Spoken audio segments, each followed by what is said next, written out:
Madison Mogan, Kaylee Gonzalez, Xana Kernodle, Ethan Chapin.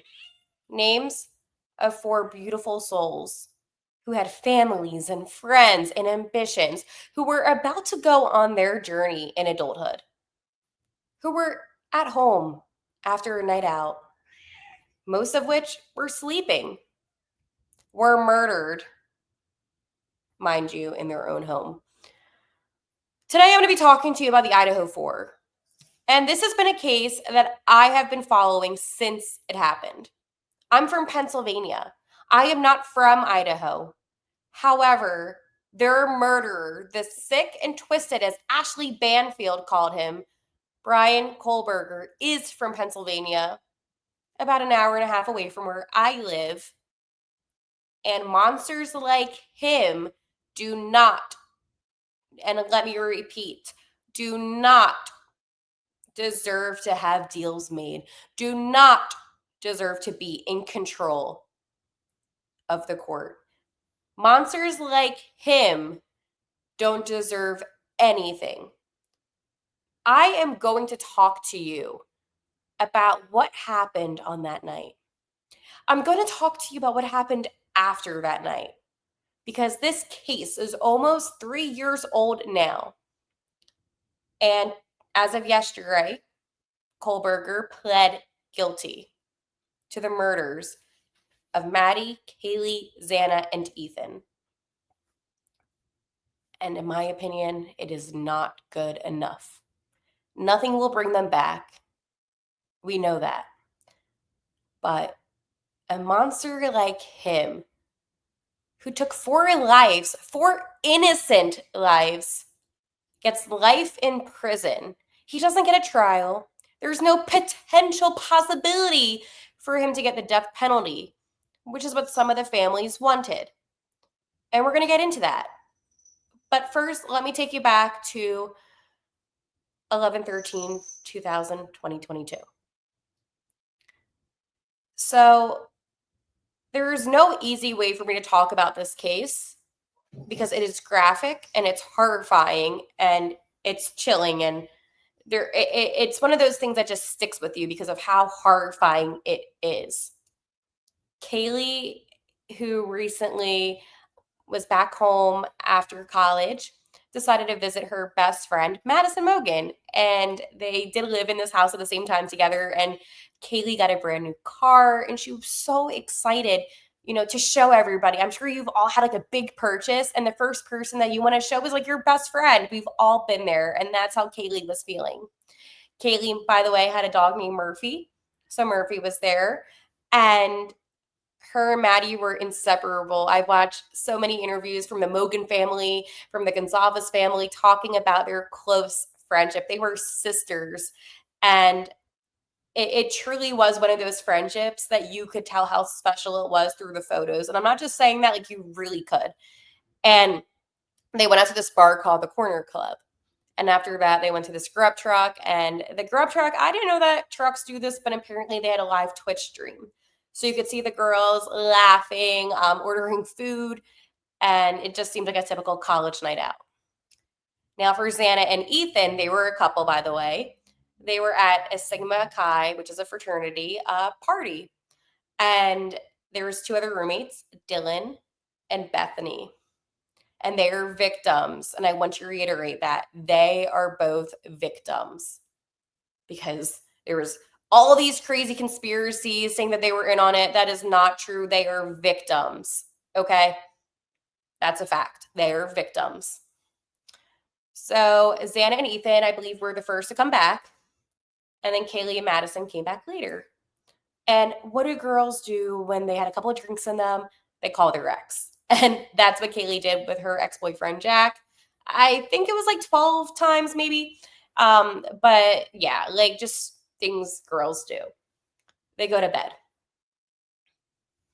Ethan and Xana, I guess we're just hanging out. Ethan went to bed. Xana was still awake. And Dylan, I believe she was like sleeping. And then Bethany, I believe she was sleeping. So let's go fast forward the time. It is about 3 something, and Xana, she orders DoorDash. She's hungry. We've all been there. And it was Jack in the Box. And the DoorDash driver gets to the house at 3:59, so almost 4 a.m. Xana gets her food. She's eating. She's on TikTok. And there is a comment that I saw in the very beginning of the case where somebody actually screenshotted a comment that Xana left on their video like that night as she was scrolling, just saying like how beautiful her friend was or something like that. I can't find it, but I remember seeing that. So again, phone records show that she was active on social media, eating her food. Then a monster murderer, I'm going to call him by what he is, Bryan Kohberger, passed the house a couple times. I mean, he was stalking them. Let's go say for how it is. I mean, there was phone records of him being in that area 23 times prior to the murders. But that was their timeline. His timeline was throughout the night. He was like passing by the house to see if the lights were on or whatnot.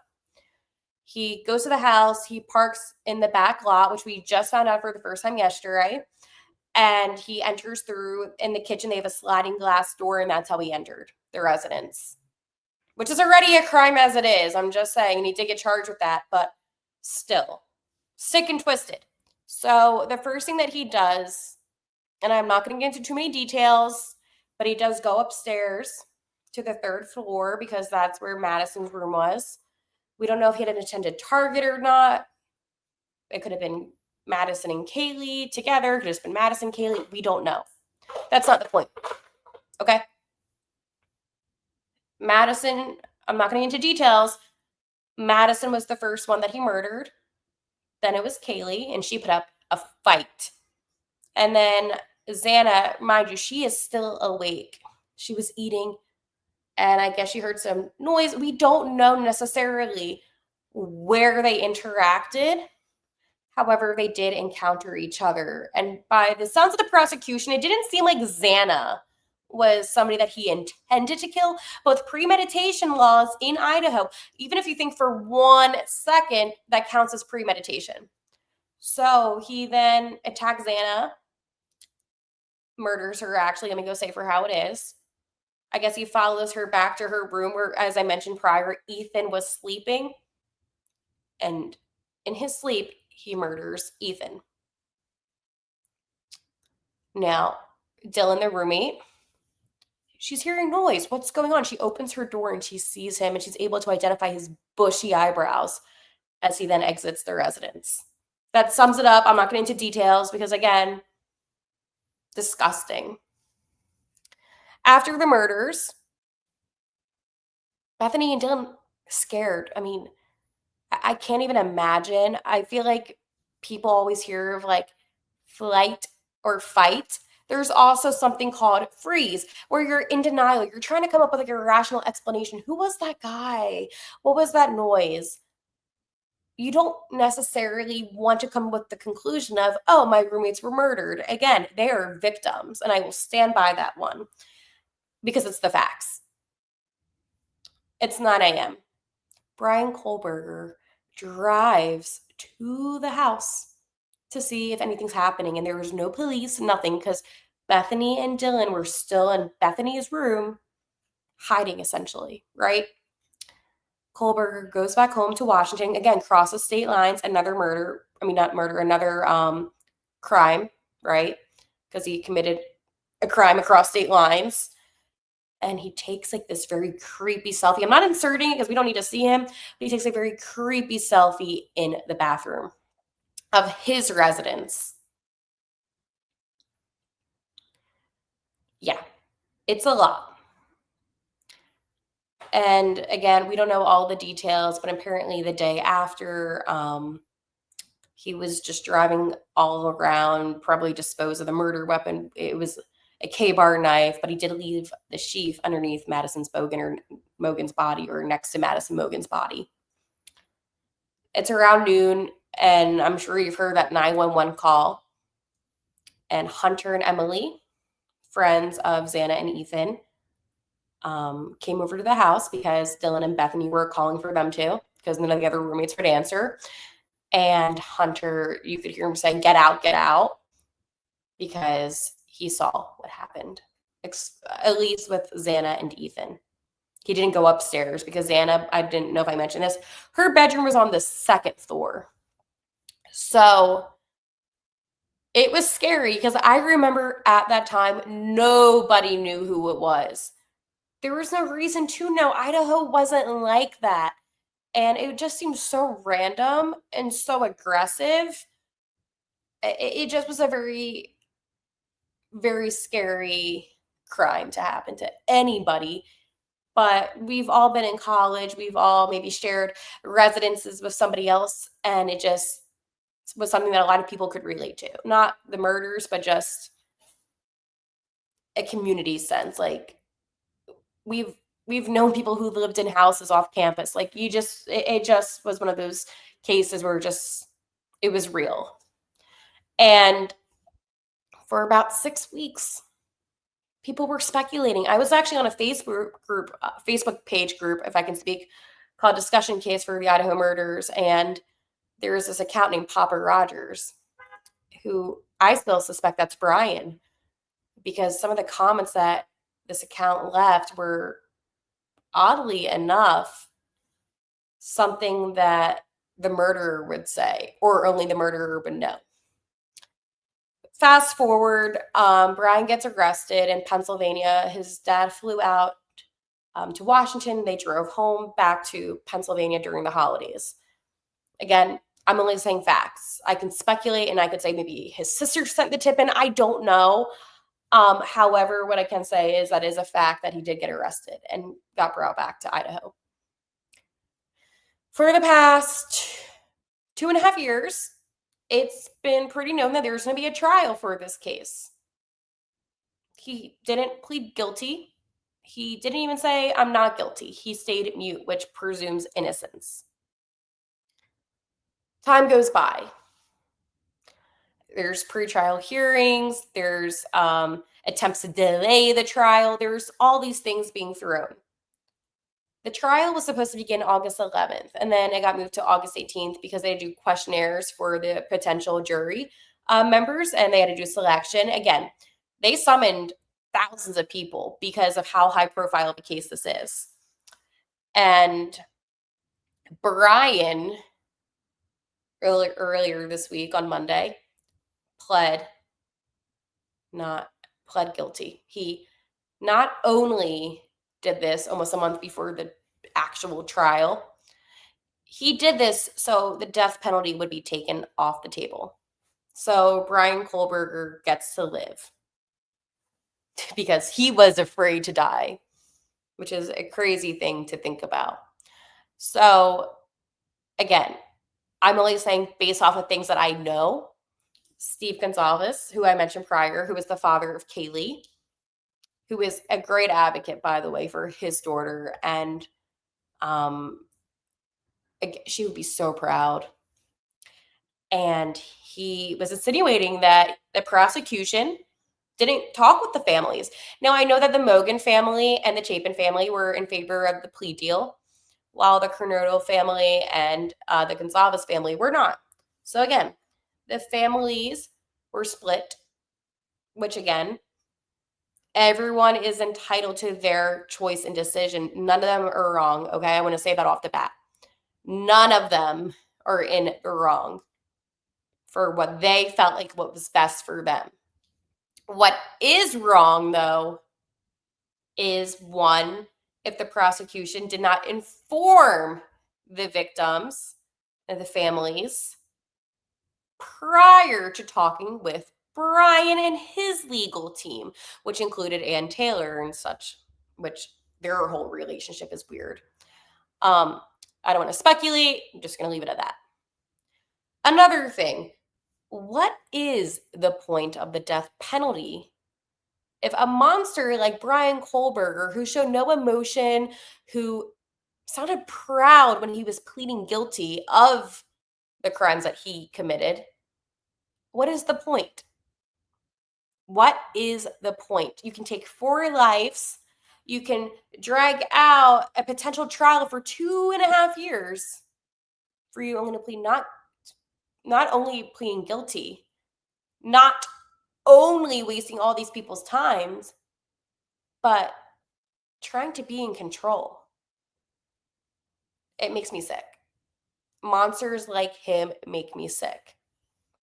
And Judge Hippler was, in my opinion, unprofessional with how we began the hearing yesterday for the change of plea, because Steve Gonzalez brought up, hey, if you don't agree with what the prosecution is doing, maybe Judge Hippler will be able to deny the plea. Call, email, public numbers, by the way, and email addresses. So, again,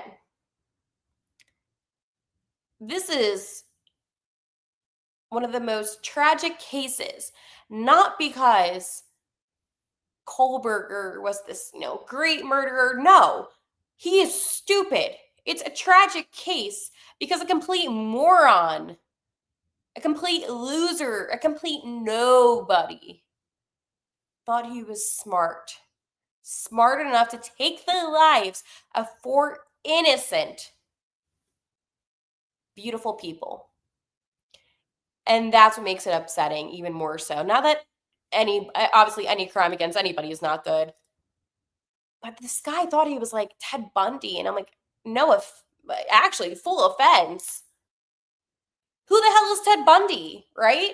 Who, like BTK, all these people are losers. They're nobodies. And that's what it is. If you're idolizing murderers, talk to someone or like get some help, because that is insane. Like, that is insane. So I'll leave it as this. People are not going to remember Bryan Kohberger, mind you, as this brilliant mind. He's going to be looked at as a loser, because that's what he is. He is a loser. Idaho as a state. I'm disappointed for the families that weren't able to get the justice that they wanted for their loved one.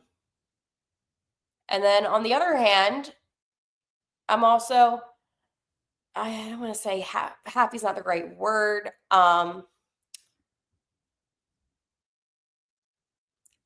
In a sense, for the families that were able to get the justice that they wanted for their loved one. At the end of the day, crimes, they're disgusting. They're sickening. But to allow this murderer, to allow this psychopath, narcissistic murderer to have any control, to be so proud, yes, guilty. And the way that he said it was so arrogant. That's what's sickening. Why make a deal with the devil?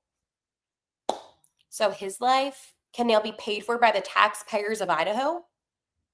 Like, he literally lived in Pennsylvania, went to school in Washington State, which is by the border of Idaho, mind you, that school. It goes across state lines, kills 4 people, and now the people of Idaho, with their hard-earned tax money, now pay for him to live a life. It may not be a good quality of life being in prison like that. Definitely won't be, but he still gets to live. And they use the death penalty as a bargaining tool in a sense, which makes you question, if monsters like him don't get the death penalty, then who does? And it makes you question a lot about the justice system. It makes you question, was the case that the state had really that sufficient to where there was doubt that the jury would find him not guilty? What I don't get is, when there is touch DNA on the case of the knife sheath, when there's all, like, again, like, there's so many factual things that connect him to these crimes, What I don't understand is how was that not good enough? I've been following this, as I said, since the day it happened, and it's not about me, it is about the victims and their families. But I saw an interview that Steve Gonzalez did, and my heart broke for him and his family. And I'm hoping that by kind of talking about, in my opinion, the injustice for some of the families, that this can maybe be brought to who's ever attention. I'm happy for the families that were able to get their justice, and I'm not suppressing that by any means. But at the same time, I saw a flaw with the justice system. A deal was made with somebody that didn't deserve to have any say. So the way I'm going to end today is again Madison Mogan, Kaylee Gonzalez, Xana Kernodle, Ethan Chapin, all beautiful souls, all who had beautiful families and friends. And with the time that they did have, they made a huge positive impact.